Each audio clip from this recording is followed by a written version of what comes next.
Joining us now to break down the headlines and how they play into the 2020 race is Amber Athey, the Washington editor for The Spectator. So, Amber, when we look at the Brad Parscale move, that is something that surprised some people, but ever since the Tulsa rally, it has been rumored to some degree. What does that mean for the Trump campaign?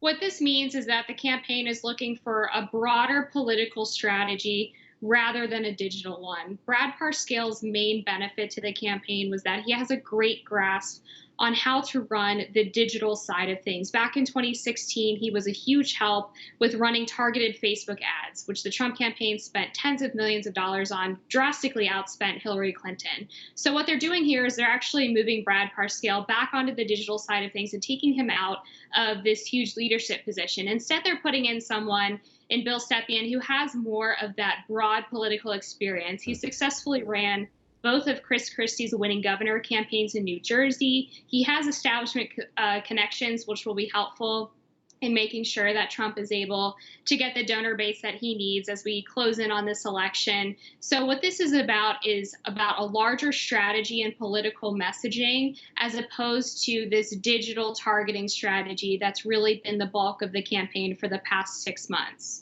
And I think that is an important distinction, too, because this will be a big digital emphasized type of election as compared to prior elections, acknowledging the fact that it is going more digital, more remotely to a lot of degrees. So you do have to look at analytics, especially when it comes to getting that message across through the different digital platforms, with the Trump campaign actually has a pretty big advantage over the Joe Biden campaign when it comes to that type of effort. But when we talk about the idea of tone or messaging, is that something that comes from the top of the campaign, or is that something that should be coming from the president when he's making his pitch for what a second term should look like?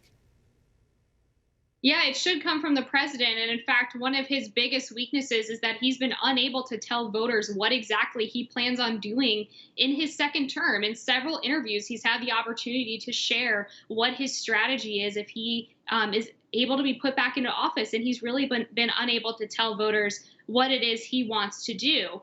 The other piece of this is that his son-in-law, Jared Kushner, is pretty much the de facto campaign manager and has been since 2016. He just prefers to do it a little bit more behind the scenes. But that being said, Bill Stepien should still be controlling some of the messaging, just as Parscale was. One of the biggest mistakes that the campaign made, in my opinion, was back when these riots were first starting throughout the country. They decided that the best course of action was to attack Joe Biden for being tough on crime, when people were crying out for a president that was going to restore law and order. So it's these types of messaging and tonal mistakes that supporters of the president are optimistic Stepien can help correct. And in fact, building on that point, I remember around that time, Tucker Carlson went on a very long rant about that very issue that you're talking about, taking aim at Jared Kushner, who you point out is the one that's kind of running this campaign behind the scenes right now.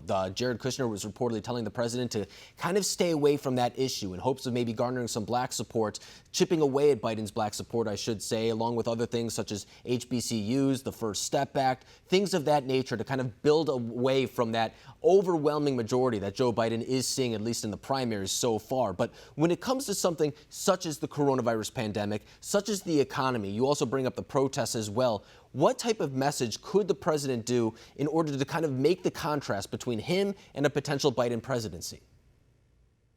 One of the things that's actually being debated in the White House right now is next steps for pushing forward this economic revival. And there's actually a debate allegedly between Larry Kudlow and Steve Mnuchin over whether the next step is to have a payroll tax cut or to give Americans another stimulus check. And I personally think the answer is the stimulus check, considering the unemployment rate is still so high. A payroll tax cut is likely not going to be a benefit to the many Americans who are still out of work, whereas everyone would be helped by a stimulus check. Now, this is going to be something that will likely anger people if they're going into November and they've been out of work for 3-6 months, and the best that they're offered is a corporation that doesn't want to hire them is getting another tax break.